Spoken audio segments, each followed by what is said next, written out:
Hi everyone, so in this video I'm going to show you how to draw leather in pastels. Now we're going to get straight into it here, and really the first tip is focus on abstract shapes. Don't look at this as drawing leather or drawing a bridle, just focus on your lights and your darks. Now here you can see that at times I'm pointing at the paper, I'm really explaining the process, and that is because this snippet of this tutorial is available as a real-time tutorial on my Patreon channel. So there's 13 hours of footage in total from the very start of the horse all the way to those final details.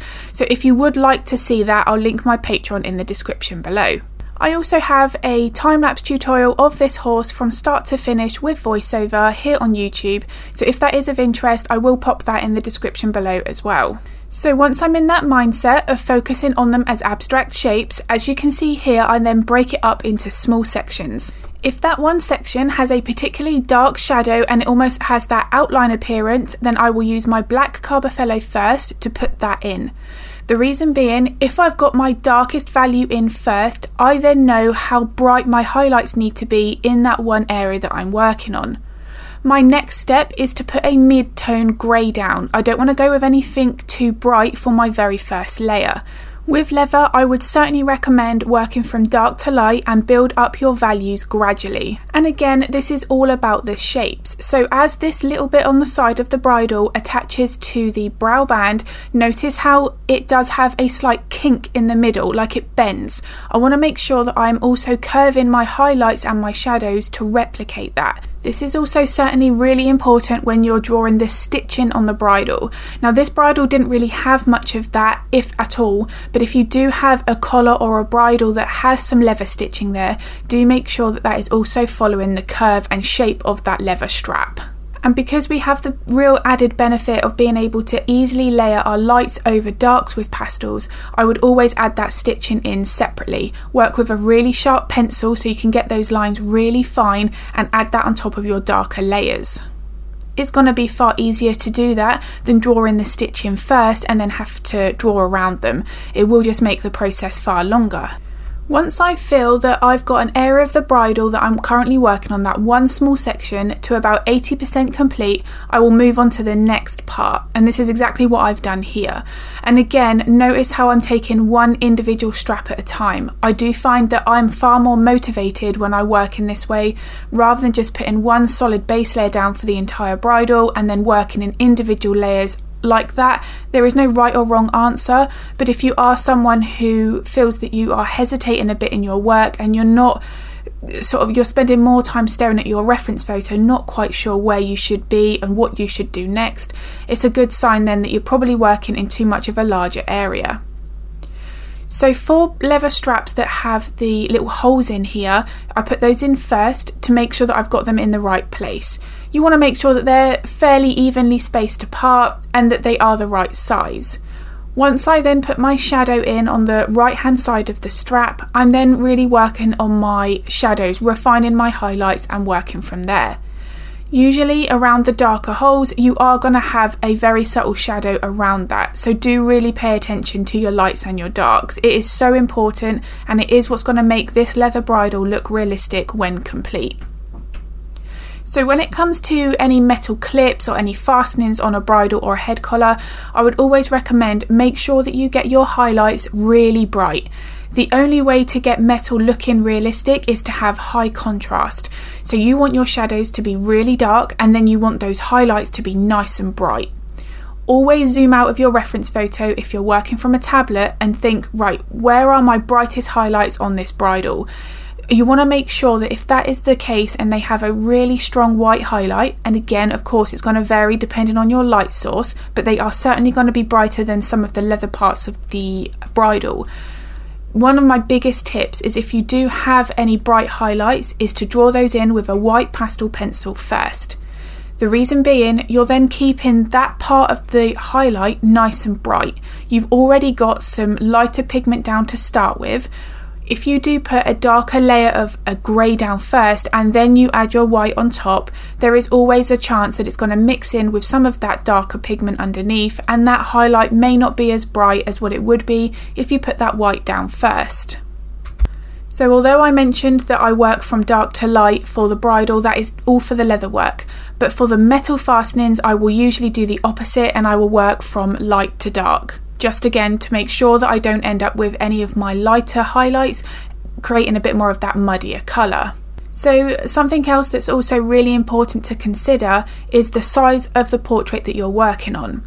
So I did this for the Patreon full-length tutorial and I wanted to do it the same sort of size that you may get to be asked for a pet portrait. So I did this an 8x12. I therefore need to be realistic with how much detail I can fit in on this bridle. If you compare the size of these straps to the point here on my pencil, it's not that large. But if you focus on your lights and your darks, you can still end up creating very photorealistic leather. And the reason why I did this 8x12 is my Patreon channel has a good variety of pet portraits and wildlife tutorials because I want to offer a nice variety, but I also want to be able to provide as much information on the pet portrait side of things so that my Patreon members feel that they can then take on some pet portrait commissions of their own if that is something that they would like to do. And as I said, an 8x12 is one of the most popular sizes for pet portraits. So I wanted to show with that size how much detail you could still fit in with the leather. But if you're working much larger, you have so much extra room to add even finer details. But it is just something to bear in mind. Always be realistic with how much you can fit in on that scale that you're working on. So once I got the top part of the bridle about 80% complete, I then moved on to the lower part. Now the reason why I decided to add the bridle in after I'd done the horse is because I didn't want to work on the horse where it had that lovely chestnut colour and accidentally drag some of the black from the bridle into those colours. One of the common questions that I'm asked is how do you prevent muddying up of your colours, and this is why I chose this colour horse, because this is one of the colours where that can very easily happen. When you've got some lovely burnt sienna, yellow ochre colours, as soon as you mix some darker colours in there, you might then end up with that muddying up of that layer. That can then be a little bit harder to fix. It can be done, and I do focus on that in this tutorial, but I do want to avoid that if I can. So to ensure that I didn't have that, adding in the bridle last, where I know I've got all of that fur drawn right up to the edge of the bridle, I can then use those dark greys and the blacks to overlap that fur. I would much rather do it that way than draw the bridle in first, try and get all of my details up to the leather and then end up with a muddier colour around the bridle. I really didn't want to do that. So for something like this, I would always recommend to add the bridle in last. And that's just a tip in general. Always make sure you have your details drawn right up to that bridle. I would much rather see someone draw those details over the leather strap, and then when you do come to add your darker greys and the blacks on top, you can just draw over those and neaten up the edges of the bridle. So a really big tip when you're working on the rectangular little sections here on the straps, do make sure that they don't have any harsh edges in the corners. You don't want to have complete right angles. Notice how everything is curved over. That's going to help to give that 3D feel and the shape to this leather strap. You want it to look like these are wrapped round, so don't have any straight lines. That's really important. Notice how my highlights are curving as well. They are also not straight lines. They always have a slight curve in the middle and they're following all of the shadows to help replicate that shape of the strap. Something else that's really important to notice is look at how the highlights on the little rectangular straps are going more in a horizontal line, whereas the highlights I'm currently working on here are going in the opposite direction. So they're far longer, they are going more on that vertical, although it's still diagonal. The highlights are not cutting straight across. So do make sure that you're paying really close attention to the way that the highlights and shadows are traveling. I've said it a lot in this tutorial and I speak about it a lot in all of my other tutorials.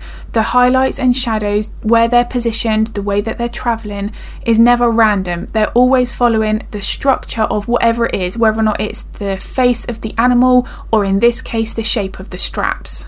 If we get these highlights and shadows traveling in the wrong direction, it will just completely change what that strap looks like and it then won't look how it should in that reference photo. The reference photo and the liner, along with the full material list, is provided on the Patreon version, but for this section of the noseband I changed it quite considerably to what the original reference photo had.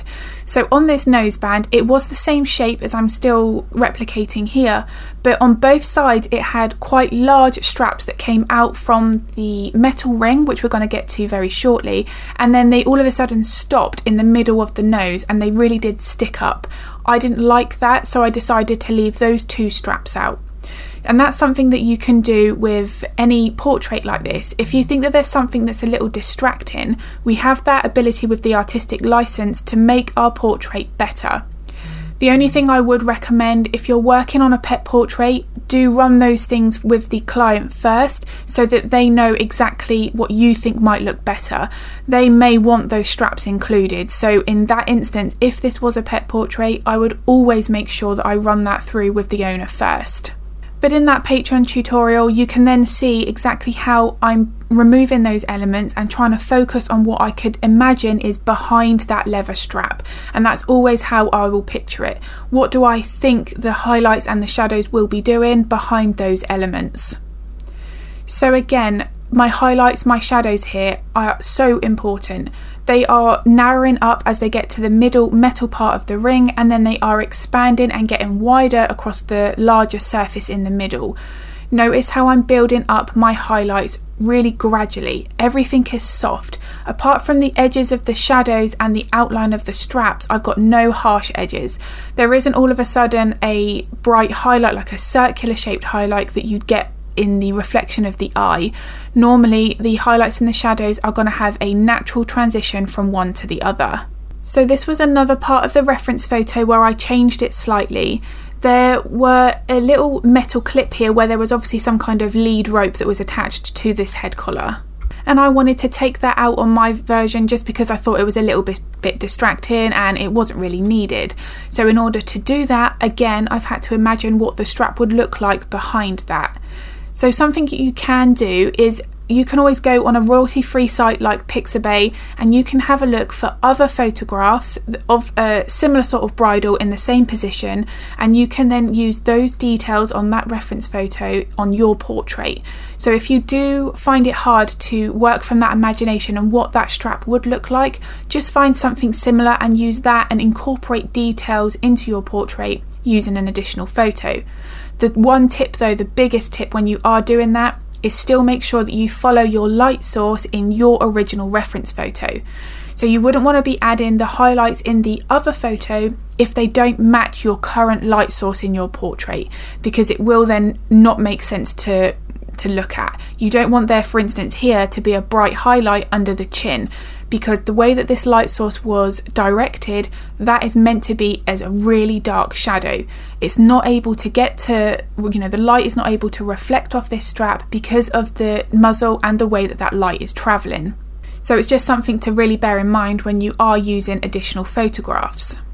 So you've just seen me use a white pastel pencil for some of the lighter highlights on the metal. Going back to what I've mentioned, one of my previous tips, when you've got that metal there and it's got a bright highlight, put those in first. And here you're going to see that I'm building up my values gradually, working from light to dark. I also do make sure that I put in some of my darkest shadows if I feel like they are required. This was quite a complex section of metal to work on. There's quite a few different shapes. So what I'm doing here is breaking down and simplifying that process. And I will do this on any type of element, any subject, where I feel like it might become too overwhelming.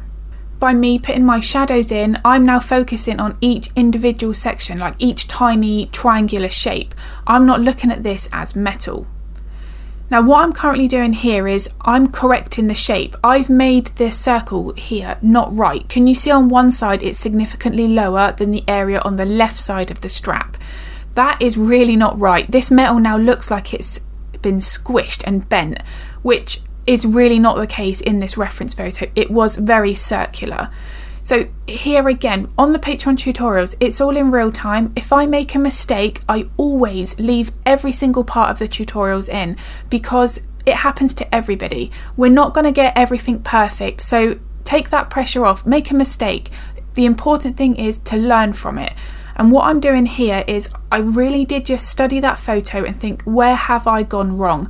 This is all because I put one of my highlights and shadows in slightly the wrong position, which made one section of this metal look higher up.